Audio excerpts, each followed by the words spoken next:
నేను ఒక సామాన్య వడ్రంగి పని చేస్తున్న వ్యక్తిని. ఆ వడ్రంగి పని అనేది మాకు ఇసుకను సిమెంట్ ఉంటేనే మాకు వర్క్ అనేది ఉండేది.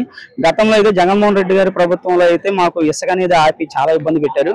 ఇప్పుడైతే కూటమి ప్రభుత్వం వచ్చిన తర్వాత కొద్దిగా ఇబ్బంది పడ్డాము. అయితే ఏంటంటే ఒక 2 నెలలు తప్ప ఇప్పుడు మాకు వర్క్ అయితే బాగానే ఉందండి. మాకు ఎక్కడ కూడా కూటమి ప్రభుత్వం అనేది వర్క్ విషయంలో అయితే మాకు చాలా బాగుంది. అంటే ఇప్పుడు ఈ వైసీపీ గవర్నమెంట్ జగన్మోహన్ రెడ్డి అంటున్నారు, గవర్నమెంట్ వచ్చిన తర్వాత రాష్ట్రం అప్పుల పాలైపోయింది, పథకాలు ఇవ్వట్లేదని జగన్మోహన్ రెడ్డి మాట్లాడటంపై జగన్మోహన్ రెడ్డి అనే వ్యక్తి నేనైతే చెప్తున్నాను, ఒక కామన్ మ్యాన్ గారు చెప్తున్నాను. ఎందుకంటే జగన్మోహన్ రెడ్డి అనే వ్యక్తి గతంలో ఏ విధంగా పరిపాలించారో నేనే చెప్పాను. ఎగ్జాంపుల్ నా పరిస్థితి చెప్పాను. ఎందుకంటే మాకు సంవత్సరం పాటు మా పని చేసుకోవడానికి, కూలి పని చేసుకోవడానికి ఇబ్బంది కలిగింది. ఎందుకంటే ఇప్పుడు ఏదైనా ఒకటి ఆలోచిస్తున్నానండి, ఎవరైనా సరే అధికారంలో రావచ్చు, ఎవరైనా సీఎం అవ్వచ్చు, ఏదైనా చేసుకోవాలి. ఇప్పుడు రాష్ట్రం అప్పుల పాలైపోయింది, జగన్మోహన్ రెడ్డి మాట్లాడటం మీరేమంటారు? రాష్ట్రం అప్పుల పాలైపోయిందని నాకు తెలిసి అయితే రాష్ట్రం అప్పుల పాలైపోయిందంటే గతంలో అమ్మ ఒడి అని ఇయ్యని ఇచ్చాడండి. అయితే ఇవ్వడం కన్నా లెక్కర్ అనేది ఒకటి తీసుకొచ్చాడు ఆయన. ఆ లెక్కర్ అనేది ఏ విధంగా ఎంతమంది చచ్చిపోయారో, ఇప్పుడు తాగేవాళ్ళు సంపాదించిన 100 రూపాయలు ఉంటుంది. ఆ 100 రూపాయలని తీసుకెళ్లి నువ్వు 150 చేయి, 200 చేయి, అదే డబ్బులు పెట్టేసి ఆ నాశరకమైన లెక్కర్ ఇచ్చి చనిపోయారు. ఇప్పుడు అప్పులు పాలైపోయి అది అని చెప్పేసి జగన్మోహన్ రెడ్డి అనే వ్యక్తి పందికొక్కులు వాళ్ళ ఎమ్మెల్యేలు, ఎంపీలు ఏ విధంగా వాళ్ళ శాఖకి ఏ కంపెనీలు వచ్చినా సరే వాటి నుంచి కమిషన్ కావాలి మాకు అని చెప్పేసి ఆ కంపెనీ ఏవి రాలా, అందుకని అప్పులు పాలేదు. అంటే జగన్మోహన్ రెడ్డి అన్న 2.4 చూస్తారు నన్ను అది గతంలో మనం అనుకున్నామండి, రోబో 1 వచ్చింది ఒకటిను, మా నాయకుడు ఆయన అన్నాడు రోబో 2.0 అంట. ఆయనేమో శంకర్ గారు, ఈయనేమో రోబో చిట్టిరెడ్డి గారు.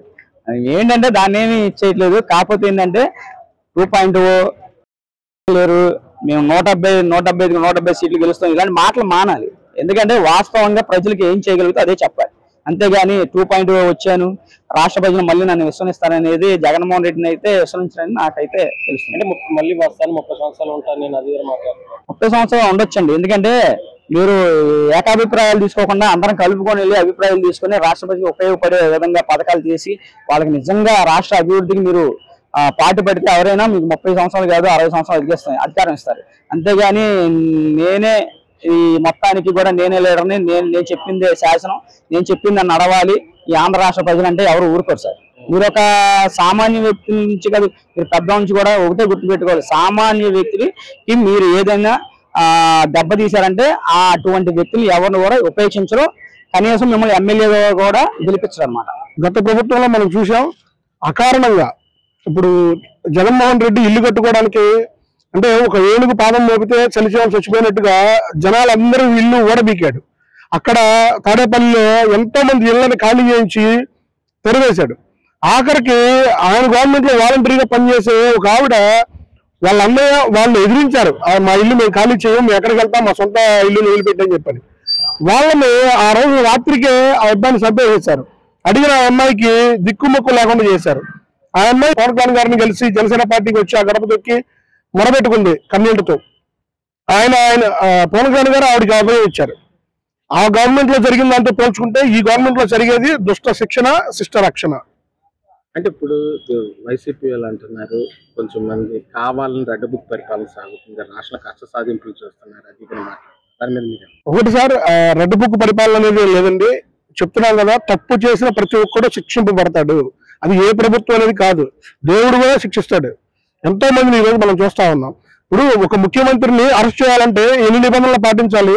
ఆయన Z+ కేటగిరీలో ఉన్నటువంటి ఒక మాజీ ముఖ్యమంత్రి 3 సార్లు రాష్ట్రాన్ని పరిపాలించినటువంటి ఒక ముఖ్యమంత్రిని అరెస్ట్ చేయడానికి వీళ్ళకి ఏమీ అడ్డం రావు, ఇష్టం వచ్చినట్టు వెళ్ళిపోతారు. ఆయన ఉన్న కార్వాన్ చుట్టూ కూడా మామూలు పోలీసులు, అంటే కనీసం గవర్నర్ పర్మిషన్ తెచ్చుకుని చేయాల్సినటువంటి ఒక అరెస్టుని కూడా వీళ్ళు ఇష్టం వచ్చినట్టుగా ఒక తీవ్రవాదుల్లాగా ఎగబడిపోయి ఆయన తీసుకొచ్చి, ఆయన కనీసం ఒక సీనియర్ సిటిజన్ ఉన్నప్పుడు దాదాపు ఒక 70 ఏళ్ళ వయసున్న వ్యక్తి, ఆయన మనం ఎలా తీసుకురావాలనేది కూడా లేకోకుండా ఒక కారులో కుక్కి ఆయన్ని ఎక్కడో రాయలసీమలో ఉన్నటువంటి ఆయన్ని రాజమండ్రి దాకా ఆ కారులో కుక్కి తీసుకొచ్చినటువంటి పరిస్థితి మనం గతంలో గమనించాం. వాటితో పోల్చుకుంటే ఇది రెడ్ బుక్ పరిపాలన కాదు సార్. తప్పు చేసిన అధికారైనా తప్పు చేసిన నాయకుడైనా ఖచ్చితంగా శిక్షింపబడాలి. అది రెడ్ బుక్ కాదు, రాజ్యాంగం. అది రాజ్యాంగమే ఈ హక్కులు ఇచ్చింది. రాజ్యాంగం అనుగుణంగానే ఈ రోజుల్లో ఎవరైనా పరిపాలిస్తా ఉన్నారు. చట్టాలను అడ్డం పెట్టుకుని జగన్మోహన్ రెడ్డి తప్పించుతున్నాడు కానీ వేరే ఎవరు కూడా తప్పించు నిజంగా ఆ చట్టంలో ముసుగుల్ని అడ్డం పెట్టుకుని 40,000 50,000 కోట్ల రూపాయలు దోపిడీ చేసి ఈడు జప్తు చేసినటువంటి ఆస్తులు కానీ ఎంత వాల్యూ ఉన్నా సరే ఆయన ఇంకా స్వేచ్ఛగా బయట తిరుగుతున్నాడు. Please subscribe to Leo news for more videos.